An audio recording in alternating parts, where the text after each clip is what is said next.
There's a lot of chatter about LeBron James today, yesterday, and will continue the rest of the regular season. Saw the headline, NBA rumors Lakers are privately concerned about LeBron James. The Athletic's Joe Varden wondering if James is fully healed and if he's going to be able to pick up the intensity to take the purple and gold back to the playoffs. ESPN's Brian Windhorst noted that he claimed he had heard James is playing at a career-high 280 pounds, was unable to go through his normal conditioning while he was injured. I mentioned this yesterday, and I was trying to be polite, politically correct. LeBron James doesn't look like he's in shape. He's bigger than normal, but he missed all of these games. He wasn't able to work out at his age, and it looks like he's put on 10 or 15 pounds. He doesn't look like the LeBron James that we're used to seeing.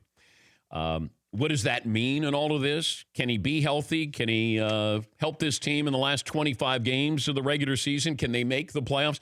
Keep in mind, when the season started, everybody was saying, patience. Then all of a sudden, I said, you got to fight this urge. Oh, no, we might not make the playoffs. Oh, no, LeBron won't be in the playoffs. Oh, no, we got to make a move. We got to trade for Anthony Davis. Oh, no. Wait, patience. That's what you said from the beginning, patience. And you have to adhere to that. Don't mortgage your future just to make the playoffs this year. If you're looking at big picture, then you're looking at next year. Next season, that's where it's going to be make or break LeBron in his Laker career. Who you bring in, because at that age, the younger pieces around, is anybody left and who else is coming in? So this year, it was sort of a feeling out period. Now everybody gets nervous.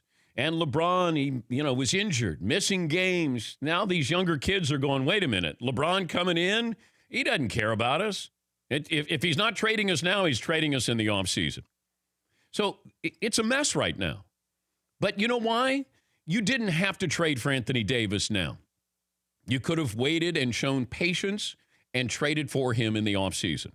But when you make it public, and it was handled poorly, certainly handled poorly by his management team, and even Anthony Davis. And Anthony Davis shouldn't have done an interview during All-Star Weekend where he says, no, all 29 teams. Well, there's 30 teams, so New Orleans has no chance of keeping him. So he says, well, all 29 teams are on my list. Okay, I don't believe that. He says he wants to go where he can win. There are a few teams that don't care about winning right now. I don't think Anthony Davis is picking those teams and putting them high on his priority list here. So it's a mess right now. But that's where I'd still preach patience with this. See what LeBron is able to do when he comes back. Can you make the playoffs? If not, next year is the important year.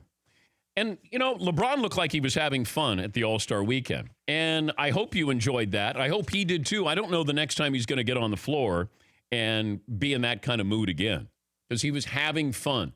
Although it felt like, and I read a whole lot into body language. Here it comes. Like I'm watching LeBron, and it almost felt like everybody else was talking to one another, like they had a buddy, like KD and Kyrie. It just felt like there were Dwayne Wade and Dirk Nowitzki. So you had partners. It was like a buddy movie. But LeBron didn't have a buddy. Like he was looking around going, who's my... when Jim Valvano and NC State won the national title over Houston, Valvano was looking for somebody to hug. He just won the national title, and he's looking around, running around, trying to hug somebody. LeBron is looking for somebody to hug there, or tamper with, or both. I don't know if hugging is tampering with the NBA, but I'll have to check in with the commission. Depends how long the hug is. 2-second bro hug, no tampering. Well, Fritzy's guilty of tampering then quite a bit. Yes, I am. But I just wondered where he's looking at all of this. And then there's talk that KD and Kyrie, maybe they could get together in New York, and all of these different things that, Boston's not out of it with Anthony Davis. LeBron's got to be looking around going, man, did I overplay my hand? I got some younger players here. They should know that I do come in sometimes and say, hey, we're going to trade some of the younger players, or maybe a coach gets fired on my watch. But LeBron's got to look and say, who is going to come into the Lakers? Who's going to look at this and go, yep, that's what I want? That's why Kyrie said, I need to get away from this. Trade me. I want out of here. Kawhi didn't want to look at the Lakers. He doesn't want to be around that. Anthony Davis is a little more pliable with his personality that, he would fit in. He would sort of, whatever mold LeBron needed him to be, he's capable of doing that. He's not a guy who is, comfortable in the spotlight with headlines attached to him. He's just a great player. But I started to think about that. Paul George likes Oklahoma City. Paul George is an MVP candidate in Oklahoma City. Somehow became the number one guy in Oklahoma City over Russell Westbrook, which is really amazing to be able to do that. But he did. Kawhi in Toronto might be comfortable, might want to stay there. So then you start to look around and you go, okay, who's going to be available? Like, is Chris Middleton from Milwaukee going to be available? Like, what names are going to come in? Because LeBron desperately wants to win that next title. So you do it with 3 different franchises. He's trying to differentiate his career from Michael Jordan's. That's a way to do it. Hey, look at what I did with 3 different franchises.